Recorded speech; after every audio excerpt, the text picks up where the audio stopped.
So we're very happy to have with us today Hozan, and I'm going to let Joel introduce his old friend, and right after that we will chant the Gatha on opening the sutra. So I'm going to share the screen now so that we're ready for that, but please go ahead, Joel. Okay. Well, thank you, Hozan. It's wonderful to have you here.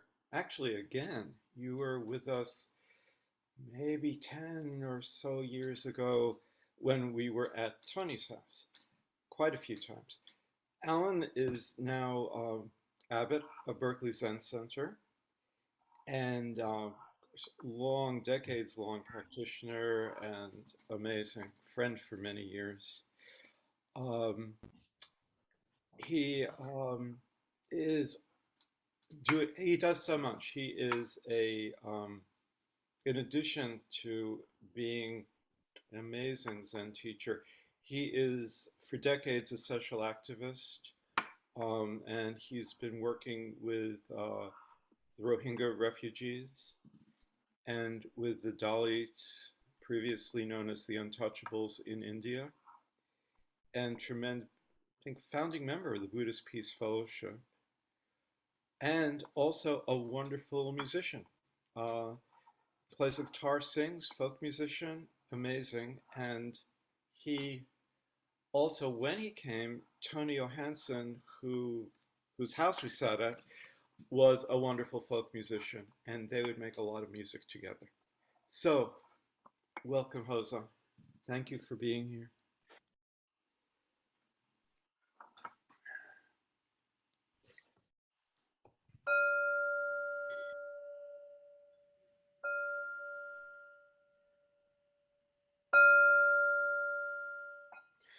Gatha on opening the sutra. The Dharma, incredibly profound and infinitely subtle, is rarely encountered even in millions of ages. Now we see it, hear it, receive and maintain it. May we completely realize the Tathagata's teaching.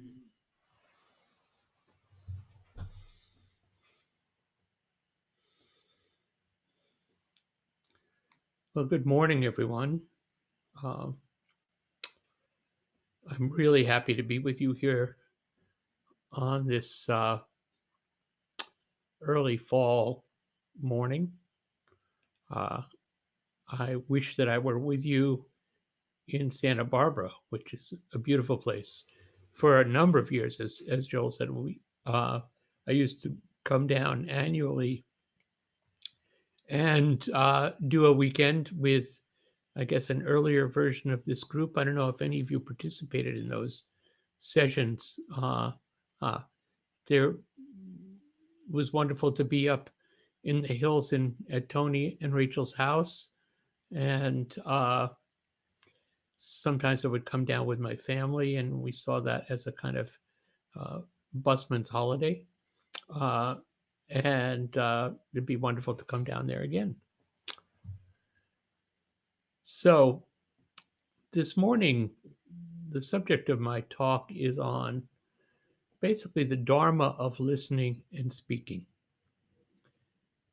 And what this arises out of is maybe some of the challenges of communicating on Zoom and online for the last getting on 2 years, and also issues that have arisen in our Sangha, circumstances in which there were really some challenges in how people were speaking, how other people were hearing and responding to those people. And so this talk kind of flows from a talk I gave at BZC about a month and a half ago. It's been revised. but I think the essence is the same.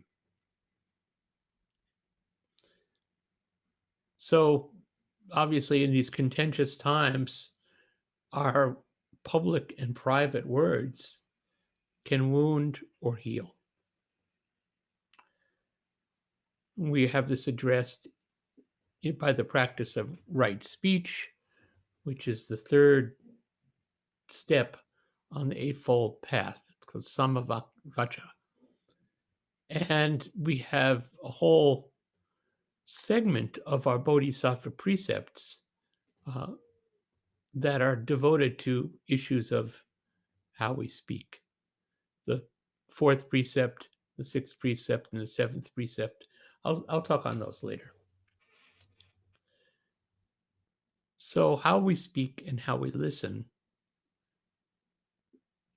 is, of course, essential to our relationships.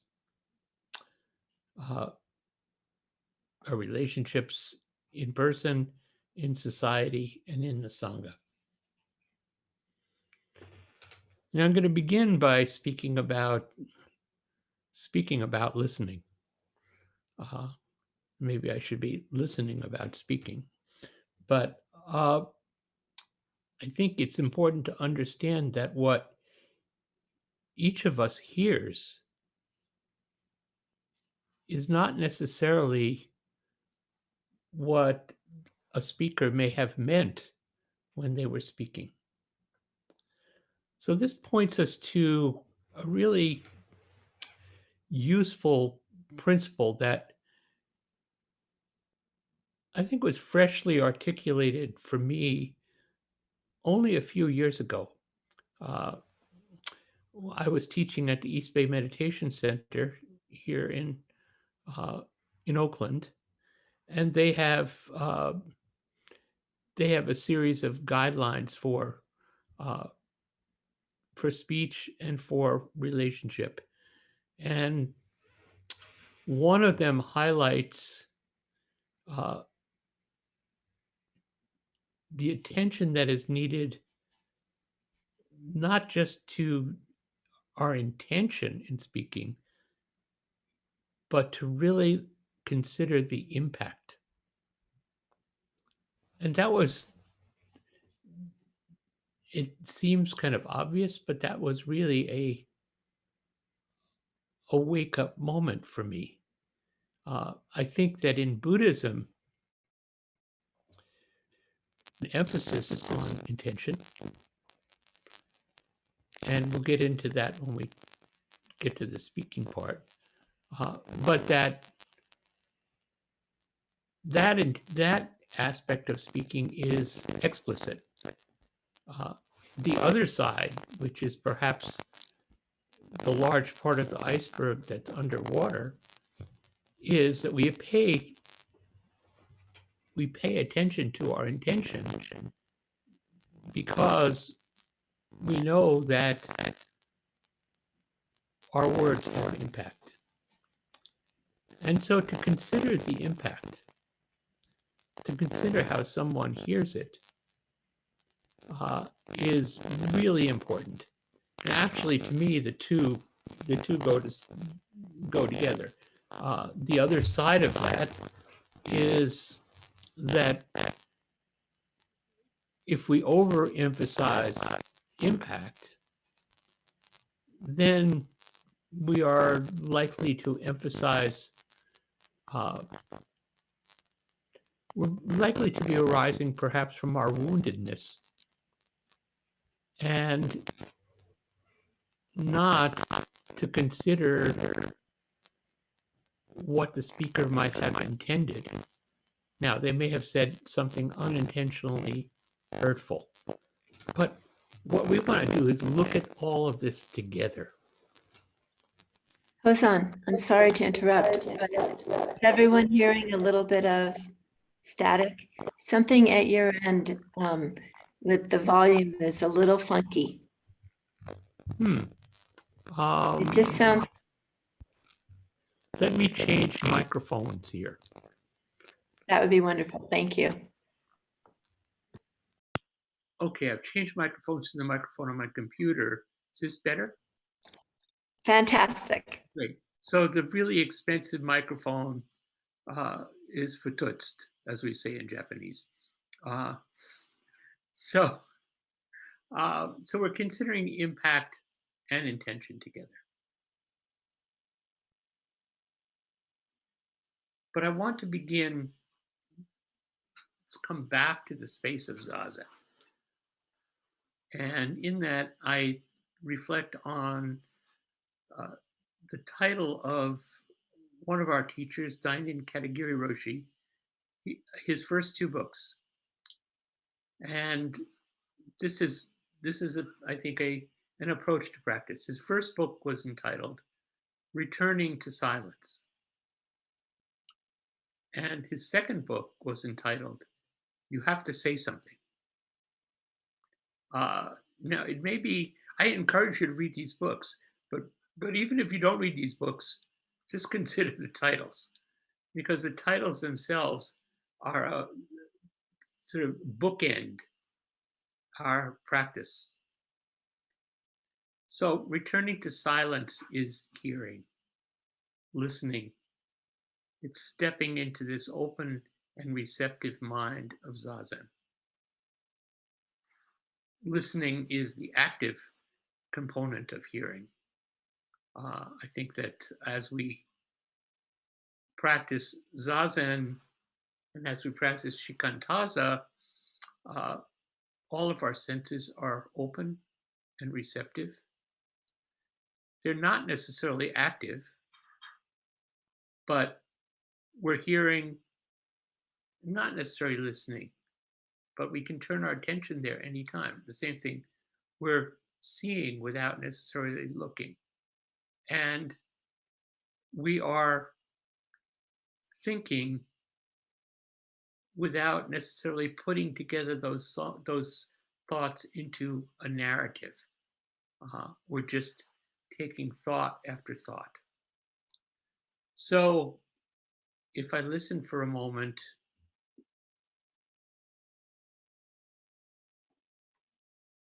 I'm hearing, actually, in the apartment next door,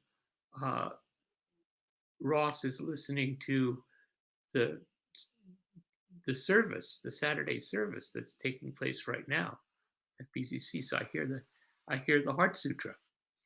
I hear the birds in the trees. I hear a car going by.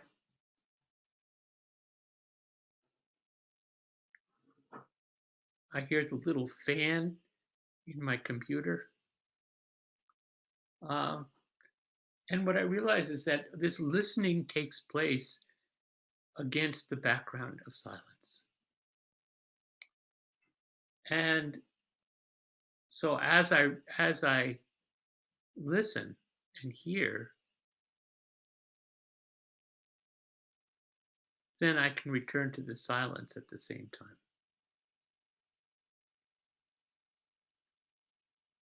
And there's, of course, a wider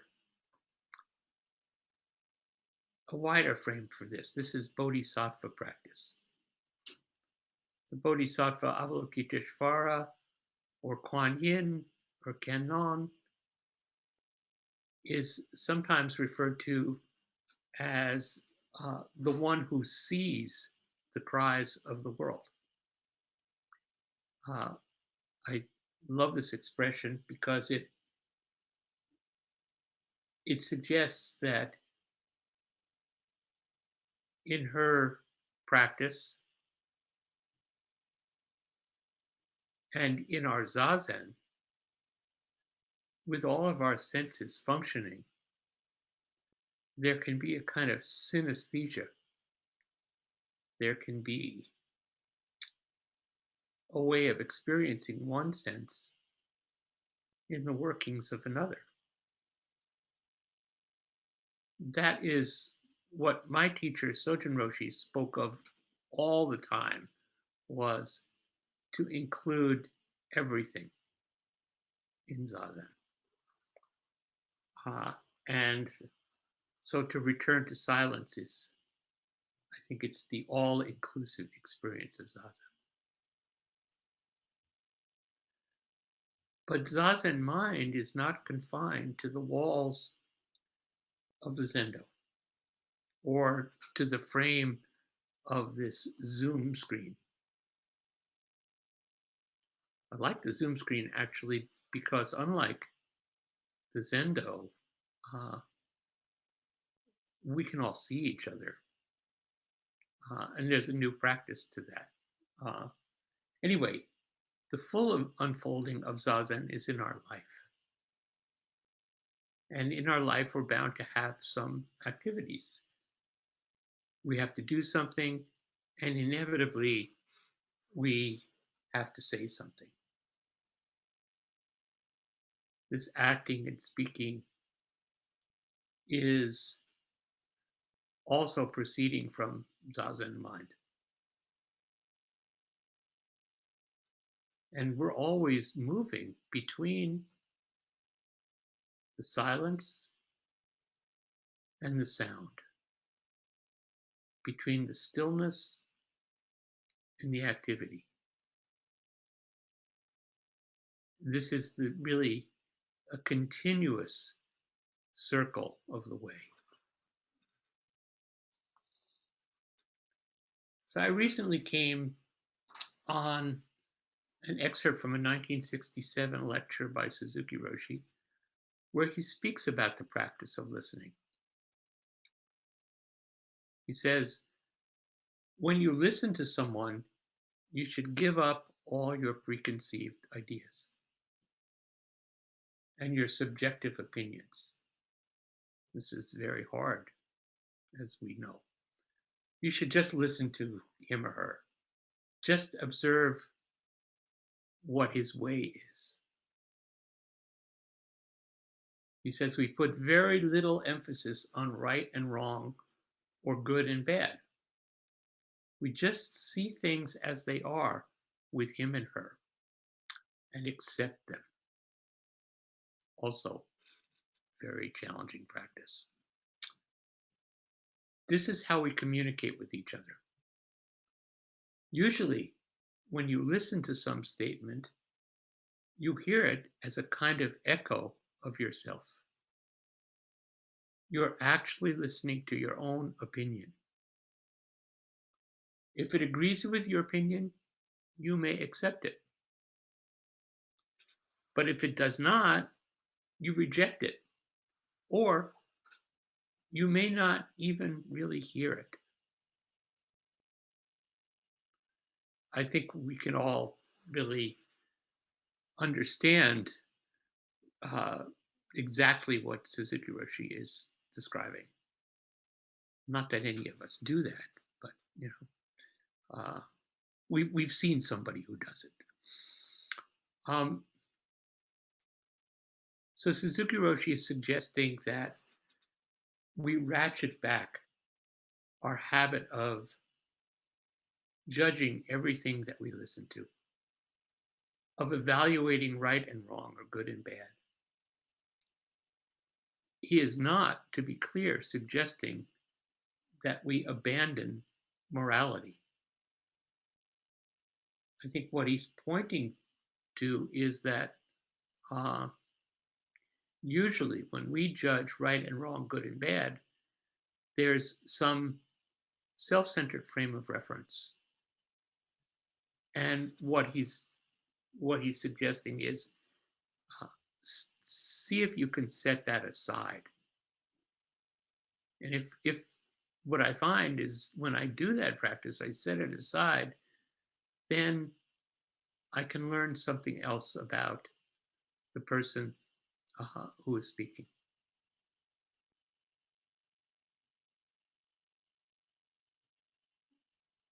In the moment of listening, we can try to see the cries of the world.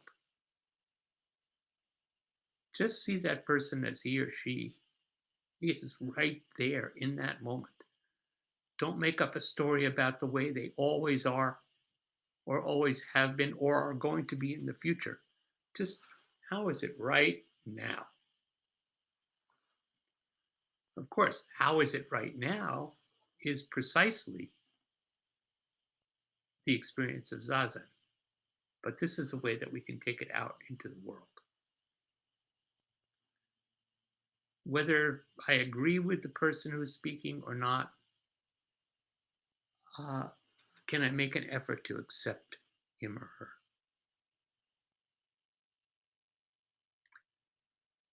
Thich Nhat Hanh speaks of this in one of his mindfulness trainings. His mindfulness trainings are his gloss on the precepts, and he refers them as mindfulness trainings, which is a very useful, it's a useful way of looking at it that kind of transforms what we might easily take as a rule or a commandment to an actual practice. So his fourth mindfulness training is, he calls deep listening and loving speech. So he begins by saying, aware of the suffering caused by unmindful speech and the inability to listen to others, I vow to cultivate loving speech and deep listening in order to bring joy and happiness to others and to relieve others of their suffering.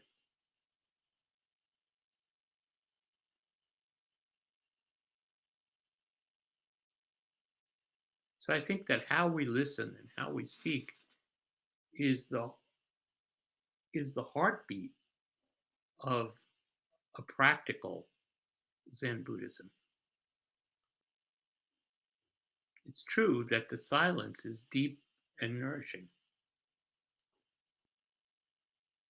But when we think about it,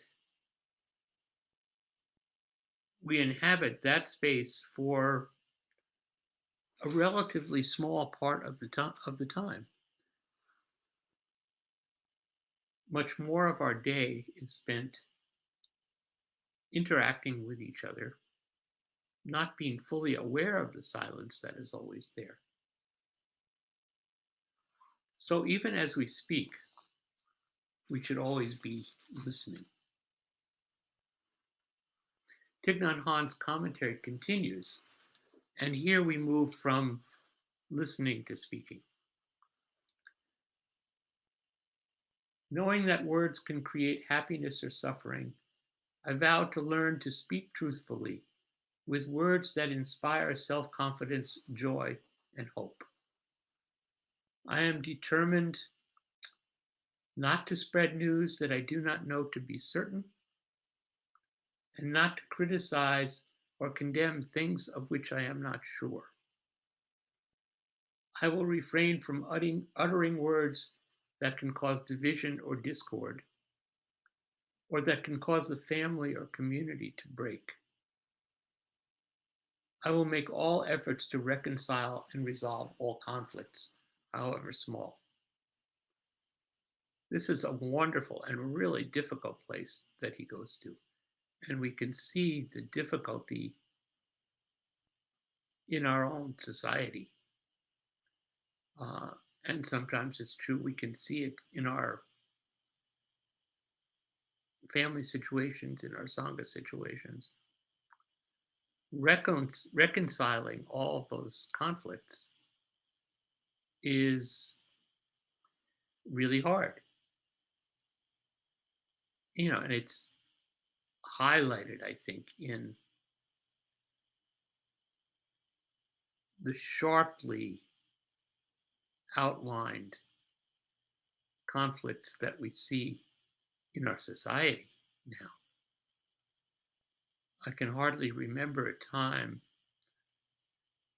well, I can remember one time, certainly going back to the 60s, when the society seemed split down the middle particularly in relation to the war in Vietnam. But we have fresh divisions, or the highlighting of divisions that were always there in our society right now, and they're very hard to reconcile. And it's very hard to hear certain of the views that we encounter and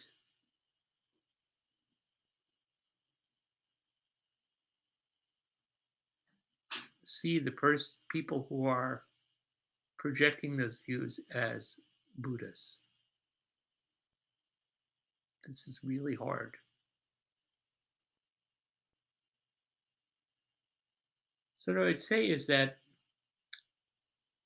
speech is like an arrow, that once it's released, it cannot be called back. You know, it's not like getting into a fist fight where you can pull your punches, even in the midst of the contention. Once you've released that arrow, it's going to go where it aims. And if it strikes its target, it's going to cause a wound. And if that wound is there, even where there is subsequent healing, there's often a scar. Or sometimes this is called proud flesh. I think that's the expression. Is that right? And so proud flesh shows and perhaps is a bit more tender than the unscarred flesh around it. So what this says to me is that when words have been spoken in contention or in anger, and they reach their mark, there's always going to be a sensitivity there.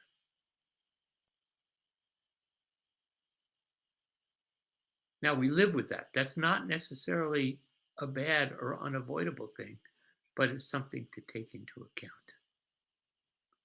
So before you pull that arrow from your quiver and notch it up on the bow, you might think about what the long-term ramifications are going to be in releasing that arrow. So the Buddha talks about this when he talks about speech, and it's very interesting. You find this it's in quite a number of places in the Pali Sutras, and particularly you can find it in the Abhaya Sutta, which is in the Middle Length Discourses. Basically, his recommendations for speech is that you should speak when something is true, useful, timely, and with a kindly or beneficial intention. So let me read you a little of his commentary. In the case of words the Tathagata knows to be unfactual, untrue, unbeneficial, unendearing, and disagreeable to others, he does not say them. Well, that's pretty obvious. Words that the Tathagata knows to be factual, true, but unbeneficial, unendearing, and disagreeable to others, he does not say to them. Words that the Tathagata knows to be factual, true, beneficial, but unendearing and disagreeable to others, he has a sense of a proper time for saying them, and so on. The Majjhima Nikaya does this kind of wonderful analytic parsing of the various circumstances under which one might speak. Now, one of the things that occurred to me, and perhaps this is a distinction as we move from early Buddhism, and the remnants of which we have in the Theravada school, and Mahayana teachings, is that there's very little ambiguity in early Buddhism. It's quite binary. It's this, not that. And so true, useful, timely, and beneficial for the Buddha were concrete realities. Given his fully enlightened nature, he was quite capable of discerning what was true, useful, timely, and beneficial. And for him, actually, there was no distinction of intention and impact. For me, there is, sadly, owning my, well, let's say my partial enlightened nature, which is maybe giving myself the benefit of the doubt. But when we look at it, we consider true. Well, what does that mean? It implies, in the Buddhist terms, a kind of absolute. But what's true for me may not be true for Joel.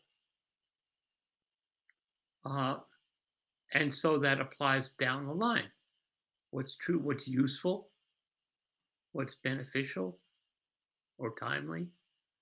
All of these things are, we live in a realm of subjectivity rather than a realm of absolute certainty. And so we come back actually to intention. You know, we try out, we weigh our words against what we might think is going to be the impact.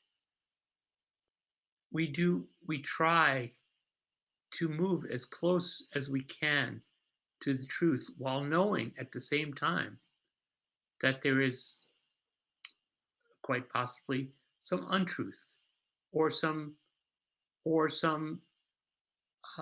the moment may not be timely. It may be timely for me, but it may not be timely for you. So this is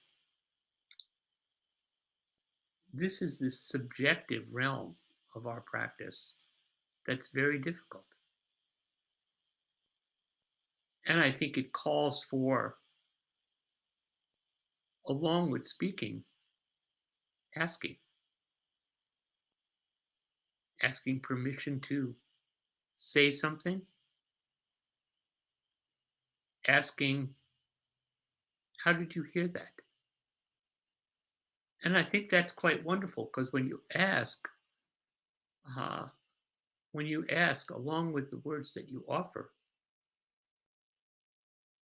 then you're actually inviting relationship. You're inviting dialogue. And I think it goes back again to one of the essential teachings that we received from Sojun Roshi, where he was saying that the Zen question is not why or what, it's how.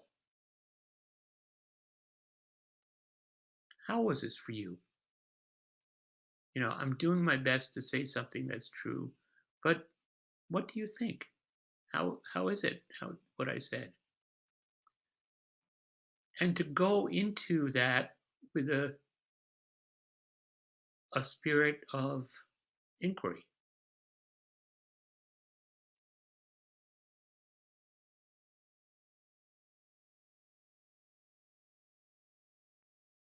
I think about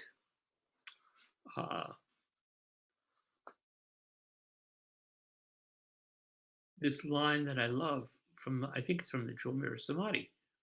I hope you'll mind. The meaning is not in the words. It responds to the inquiring impulse. The inquiring impulse is exactly what creates relationship. And it's our relationship to ourself and to all around us that is at the heart of our practice. It's not about, practice is not about some cataclysmic experience. It's, that may happen, but it's made up of these small questions. And the ability to question is actually the expression of our Buddha nature to me.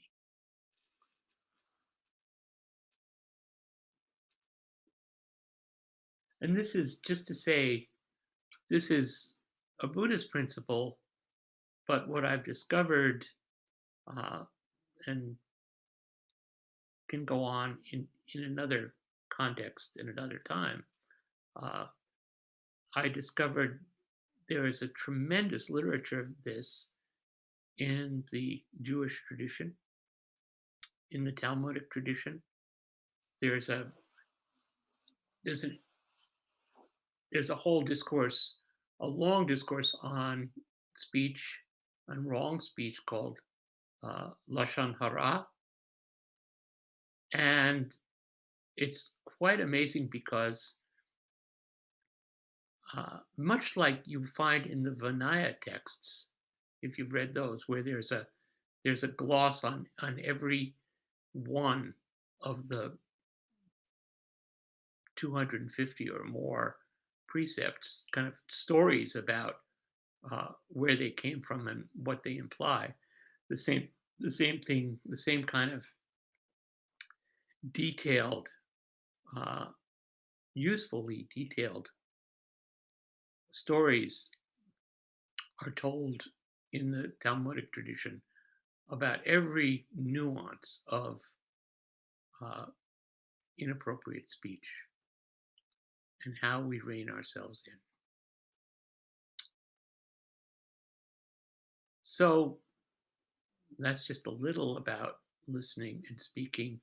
If I'm following the schedule I've been given, I'm going to stop here and leave time for questions, answers, comments. Is this the moment for that?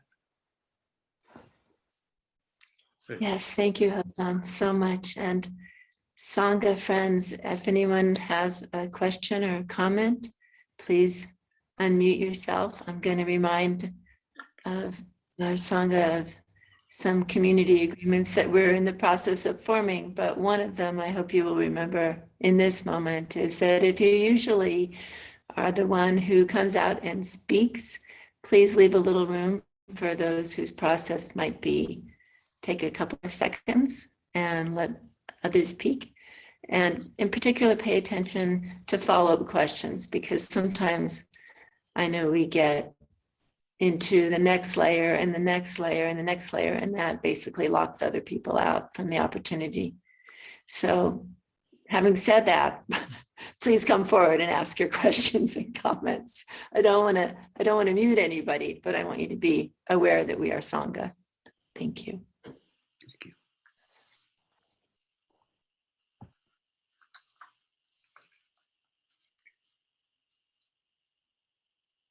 I'm not sure how this works. Do you call on them? Do I call on them? Do people raise actual hands or digital hands? All of the above, actually, depending upon where people are coming from. So we kind of allow whatever happens to happen. Fine. And if I see somebody and you don't, I will call on them. And if you see somebody and I don't, how's that? We'll just do a Totally fine. open the doors.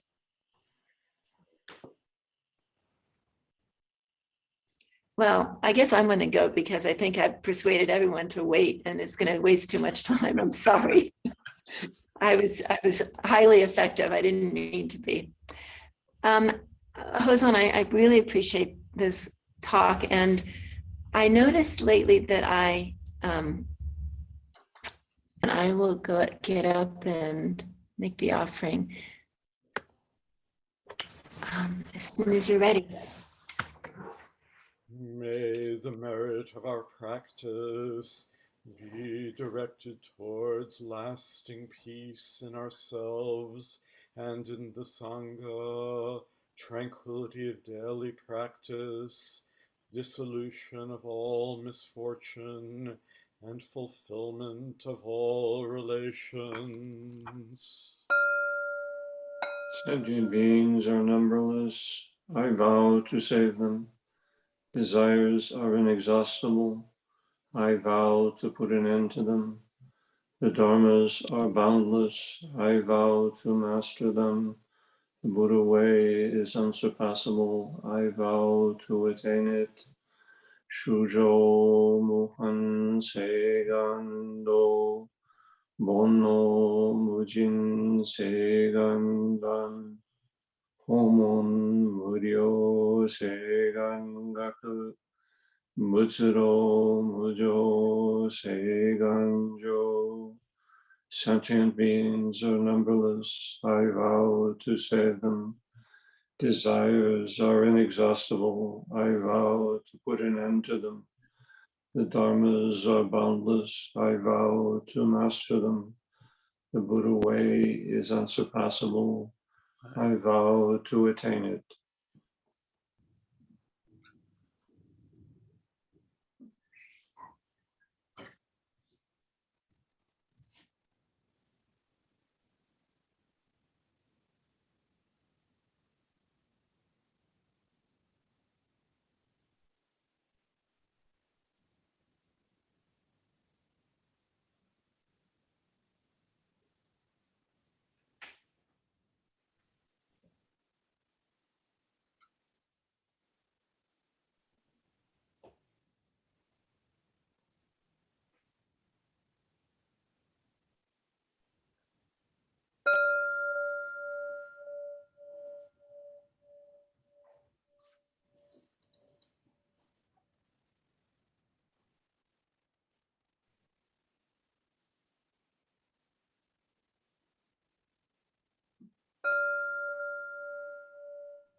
Okay, thank you, everyone. I'm going to make a couple of announcements.